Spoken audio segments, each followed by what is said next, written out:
All right. So now that you have an idea what a DBQ or document-based essay question is and what the teacher is looking for and how to set one up and how to take a look and analyze documents, I'm going to explain to you what you're doing for the Middle Ages DBQ for this week. Have some fun Monty Python references here for you. Again, if you haven't seen Monty Python and the Holy Grail, like I mentioned in the e-session from last week, it's definitely a good flick to check out if you get a chance. So, you are being given a quest. So your task is to answer this question that's listed right here for you. Which is the best title for the time period commonly called the Middle Ages? Should it be called a Dark Age, an Age of Feudalism, an Age of Faith, or a Golden Age? You definitely don't want to go with smelly and silly. So your job is to pick one of these titles, and you're making an argument, you're making a case for why it should be called a Dark Age, or why it should be called an Age of Faith, or Feudalism, or Golden Age. And you are making your case using the documents that you are given.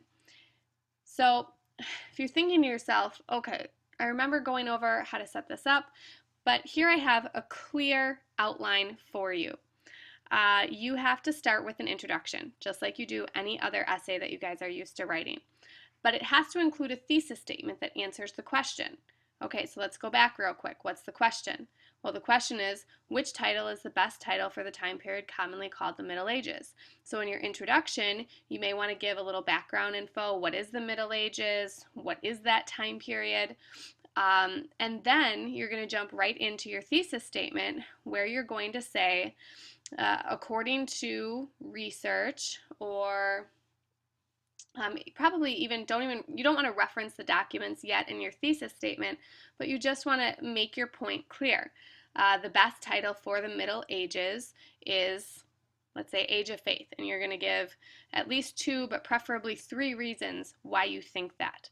All right, because then those 2 or 3 reasons make up your body paragraphs. So body paragraph number 1 is going to be your first reason. Okay, what's your proof that your thesis is true? You can give some outside evidence supporting your reason if you have some background knowledge or some other information from the chapter that you'd like to work in. And then you need to include information from the documents.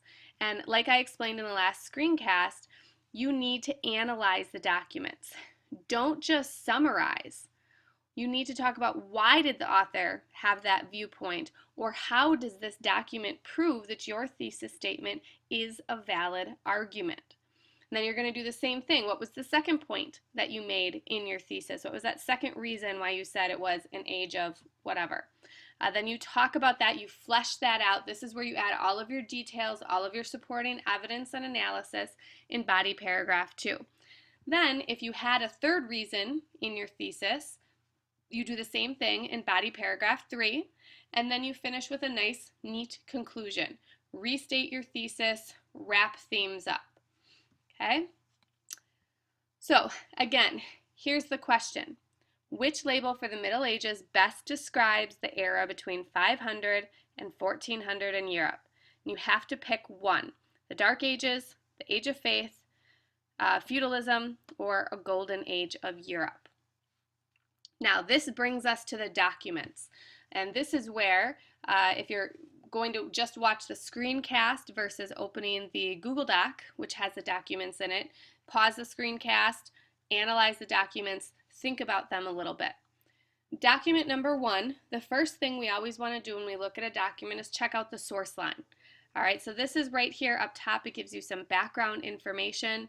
This is a historian who wrote some information describing Europe in the 9th and 10th centuries, and he published this in 1922. All right, so if you scan through this information, he's talking about barbarians, the Saracen, the Moors, who've been invading Europe. The Hungarians swarm over the eastern provinces. They sacked a town and village. They laid waste to the fields. They burned down churches. They took captives with them. There's no trade. It's just a time filled with unceasing terror. The peasant has abandoned his ravaged fields to avoid the violence of anarchy.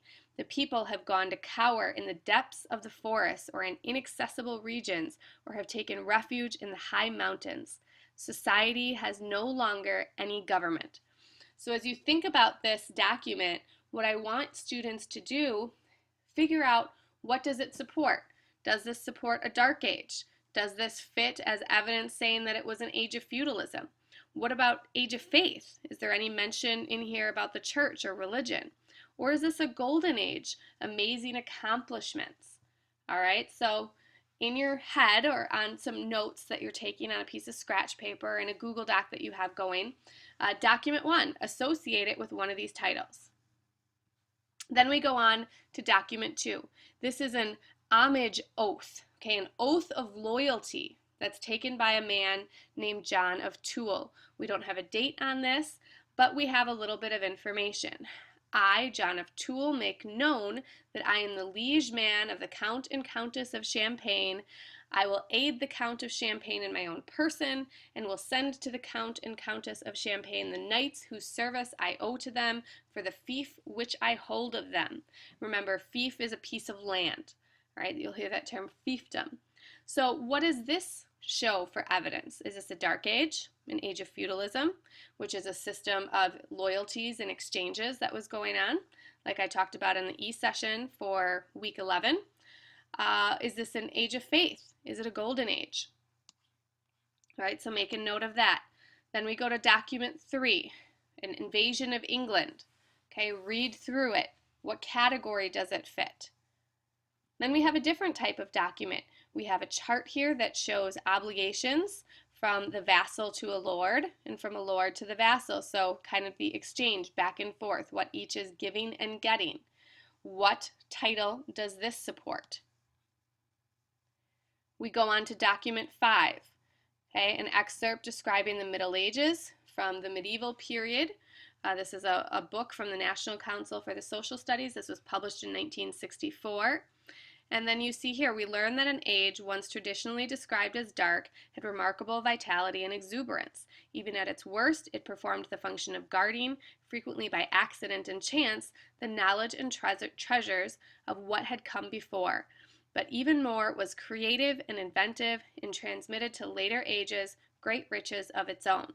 So decipher that. Think about what those words are saying. If you don't know some of these terms, if you don't know what vitality means or exuberance, look them up, okay, because you can't adequately understand the document and correctly analyze it and use it if you don't know what it's saying.